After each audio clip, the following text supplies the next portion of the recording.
With high home prices and rising costs of borrowing across the country, the conversation of purchasing a condominium is becoming more prevalent than ever. Condominiums, whether they be to own or occupy or solely as an investment, there are certainly fundamental differences and factors to consider that differ from when you're buying a freehold property. In this video, we're going to give you 5 mistakes to avoid when purchasing a condominium. Welcome back to the channel. My name is Norton Ngo. I'm a real estate agent here in the city of Ottawa. And if you find this video valuable or learn anything new, all I can ask is you hit that like button and subscribe to this channel. If you have any questions specifically on the market, you can also book a call directly with me through the first link in the description. Let's get into it.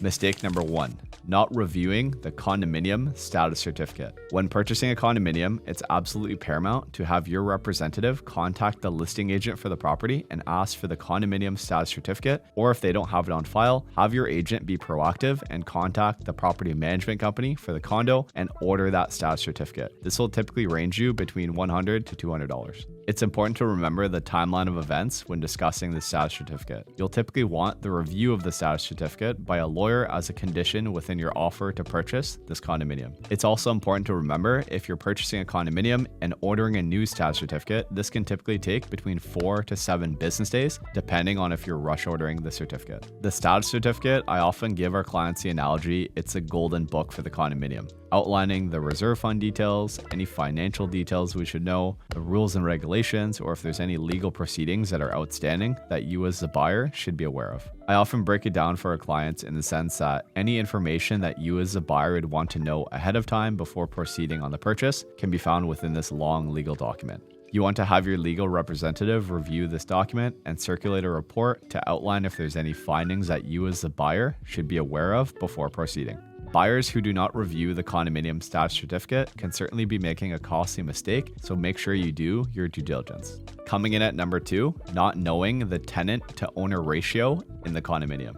Now, there's certainly nothing wrong with tenants. In fact, we often help clients relocate within here in Ottawa and overseas as tenants. But as an owner in a condominium, not knowing the tenant to owner ratio can be a huge variable in terms of how content you are with your purchase. Tenants are great, but in terms of the overall pride of ownership, vested interest in keeping the common amenities in good shape, and overall living experience can certainly be a huge variable to consider when it's a high tenant to owner ratio. As a potential buyer in this market, your real estate agent should certainly be advising you if a large number of units are rented versus owner occupied in a particular complex, as this can affect the overall desirability and future prospects for the building. I often give the analogy, when you're purchasing a condo, you're buying into a family. Know who you're surrounding yourself with and do your due diligence on the tenant to owner ratio. Coming in at number 3, not researching the direction the unit faces and future development in the area.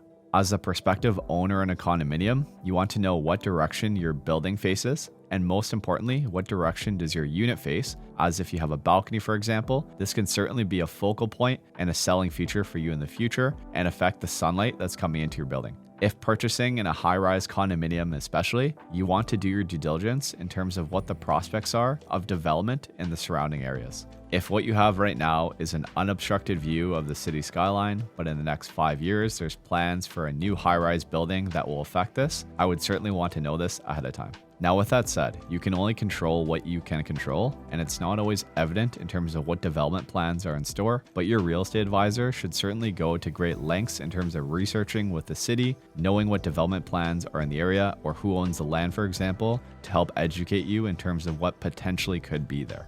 Coming in at number 4, who is the builder and what is their reputation? Purchasing from a reputable builder is absolutely paramount. In terms of the product, the finishes within the building, and the aftercare service can certainly say a lot about the builder that you're purchasing from. Is the builder that you're purchasing from reputable, and do they have a track record of completing some projects that are noteworthy in the area? Or on the contrary, does the builder have a shady past or a reputation of perhaps not completing projects on time and not building great communities? Yourself as the buyer should be educated on this, both in terms of owner occupied and investment purposes. In terms of new construction projects as well, these are typically purchased with long closing dates in mind. If we use new construction condominiums as an example, sometimes these condos are purchased with closing dates north of 5 years in the future. You want to know if your builder is financially backed and is this building actually going to get built. Coming in at number 5, not researching the building's reputation. I made the reference previously. When you're purchasing a condominium, you're in many cases buying into a family. You share the common elements within a condo, and you really get to know your residents very well. I truly feel a mistake that's often overlooked by buyers is not doing a deep dive in terms of the reputation of that building. Is it known for having high condo fees, for example? Being that party building that's basically like living in a hotel? Does it have an older demographic that you don't fit in? Or a younger demographic that perhaps if you're retiring doesn't fit the profile? These are a few probing questions that you definitely want to be aware of when buying into a condominium. You're allocating a lot of capital towards this investment. The least you can do is do your due diligence and be an educated homebuyer. Thanks so much for watching. Let us know in the comments your favorite condo here in the city of Ottawa, and we'll see you next time.